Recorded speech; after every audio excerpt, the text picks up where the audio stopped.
another exciting episode of Javier in the Air, coming to you from my new location in my front room. So, had some exciting stuff this weekend, so I decided to actually get the podcast going. I had the tasting, even though we are now in stage 4 for Williamson County and for Travis County, but I got everything going well, and so I wanted to show you a little from that, actually show you more photos, and I have a voiceover for that. But then I also have, I made it out to the farmer's market for the first time in probably 4 years. I went out there and had some exciting talk with Texas Keeper Ciders. Their cidery, I had a nice young lady that was running the booth there for them. I believe she's in production, but she was also out there at the booth. We talked a lot about apples and cider, and then I picked up some stuff, some paleo donuts and stuff like that for the tasting that happened last night. That was yesterday morning at the farmer's market. So I have a Zen moment for us, a combo Zen moment from last weekend when I was out walking, and then we'll go into the beer tasting, so that will be our beer moment. So another short but sweet one, so let's get to it, and I'm going to show you the farmer's market.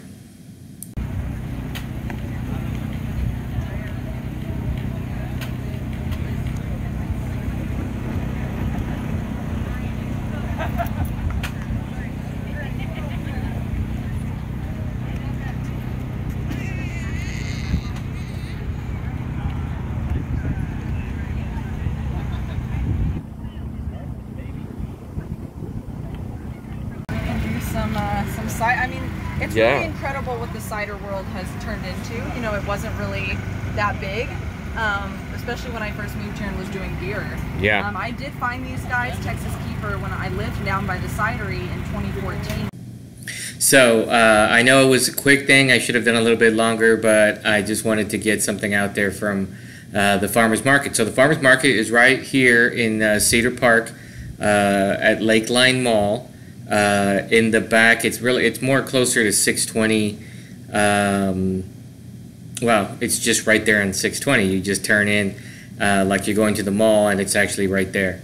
I believe there used to be something called Jump Street, is where they moved it to. Still at the mall, but they moved it closer to that Jump Street place, if y'all remember where that was.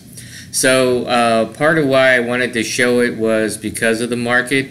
It's really grown from the last time I went there. And then also to show the cider from Texas Keeper Cidery. They're my newfound friends now. There were some great ciders that they had out there. I think when I was talking to the young lady there, they probably use like 17 different varieties of apples and to make their ciders, and so they have a lot of different nuances, a lot of different tastes to it. One of them, their flagship, I believe, uses 8 different varieties, and I actually went with their Gold Rush, which I can't remember what their what apples they were using for that, but let me see if I can look it up while we're doing this. So we talked a lot. I had an interesting conversation with the lady there, talking about different variety of apples and ciders and stuff like that. So we're probably gonna do ciders soon, if not the next month. Sorry, I went to the wrong place. That's not it. So anyway, what I'm trying to do is get different types of wines and alcohols and beers for the next couple of wine tasting, or next couple of tastings that we're doing. So I just happened to find them, and so it was really great to see them out there, and it was really good. She let us try just about everything. We tried everything that we wanted, and I was out there with Zyda because she was picking up some stuff, and so it turned out to be a really good little trip. So I enjoyed myself. So I'm looking on their site now. So if you haven't tried cider before, I really recommend it. It's really great. They're, not all ciders are just taste the same, of course, and not all ciders are super sweet. In fact, I know my brother is not a fan of super sweet things, and so we try not to hit those types of ones for the event. It doesn't really say on their site, so I have to see if I can find out from them at a later point what variety of apple or apples they were using for their Gold Rush, which is what I got. So I'll probably have it on if I don't have it for the tasting part of the podcast next week, I'll probably have it on a future one, and then I'll try to get it onto my tasting rotation. I think we might do a wine next tasting, but we'll see. So before we get to the tasting portion of the podcast, I want to do a quick Zen moment for us. I was out walking last week, and I got some nice just shadow man walking there. You see the big guy walking, and then I found a nice, I believe it's an Oreo from the coloration of the bird, and so I'll add that to the Zen as well. So here's a quick Zen moment before we get to the tasting.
Okay, so here we are at the tasting. This is oak-aged coffee coconut Sasquatch Reserve that was brought to us by Keisha, 903 Brewers. Actually, I have to be honest, it wasn't that great, and I love 903 Brewers, but this one wasn't that great. Here is something called Rise and Grind. This was from Weathered Souls out of San Antonio. Once again, I love a lot of their beers that Weathered Soul has, but this one just didn't seem to have what it was. They may want to relook at this formula for next time. Here's a fantastic one called Dire Wolf. I have to admit, even though Robert submitted it, that it was really good. 10.8 ABV, nice mixture of beer and cinnamon and chocolate and coffee and chilies. Yes, chilies. It was actually really, really good. Here's an old favorite, Founders Porter, that James brought, and it was really, really, really good.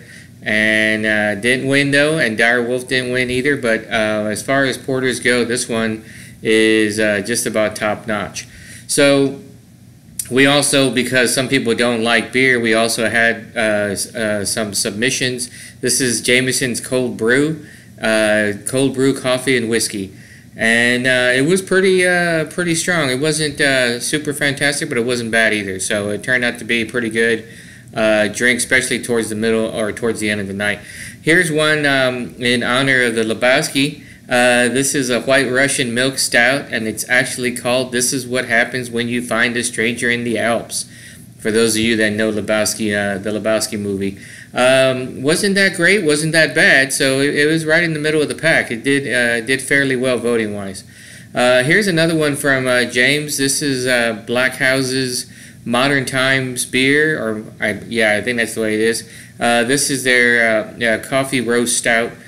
Pretty good, not too bad. Did get a vote or two, I believe, and turned out really good. So, and then we have also another one from James. This is the Guinness Nitro Cold Brew Coffee. Guinness is trying to make an inroads into the coffee beer market, and it did okay. It wasn't fantastic, but it wasn't that bad either. So here's another one that James of James and Julia submitted. This is a frappe chata, mocha iced coffee rum chata. It really was kind of like a milkshake. Nothing really to do with beer, but it wasn't bad. It turned out to be pretty good. Everyone seemed to like it because it was very sweet.